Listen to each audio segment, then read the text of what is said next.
আচ্ছা ককসুন যে এইবার বিপিএফ আপনি কিয় ভোট দিব? बिपिएफ भुट होनाया थारमाने जों बिराद शान्तियाव बसबास खालामनो हायो। माबा अननाय अत्याचार गैया। थारमाने आगोलावबो सरखार हाग्रामाया सरखार जानायाव बिराद शान्तियैनो जों थादों। उन्दुनायावबो मोजाङैनो उन्दुदों।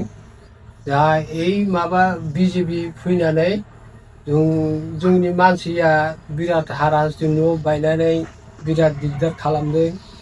आरो हानि माबा फाट्टाबो होबा कंग्रेसआ आजिखालि मानसिखौ बेफोरबायदि खस्थ' जायामोन आरो जानाय लोंनायबो एख' माबा गैया। जानाय लोंनायबो एख' गैया।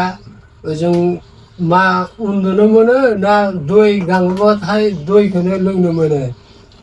सारखौ भुट होनानै जों जय जारखौ खालामनोसै।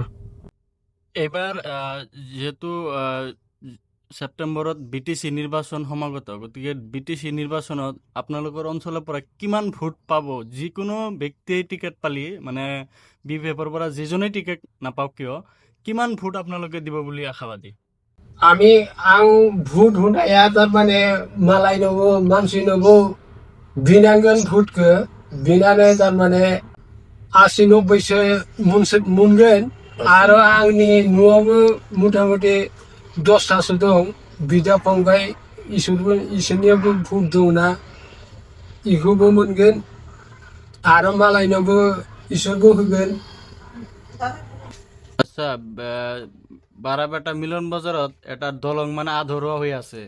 এইটো হাগ্ৰামা মহিলাই চৰকাৰৰ সময়ত দুটা খুঁটাৰ কাম কৰিছিল, কিন্তু প্ৰমোদ বড়ো চৰকাৰ অহাৰ পিছত কোনো ধৰণৰ কাম আৰু দেখা পোৱা নাই। গতিকে এই ক্ষেত্ৰত আপোনাৰ মতামত কি? दलं होनाया ओजों सरकार आगोलाव जानायावथ' फैसाया होदोंना होआखै जोंथ' मिथियाना। आरो जोंनो दा हाग्रामा सारखौ देरहाबाथाय दलंआ जासिगोन।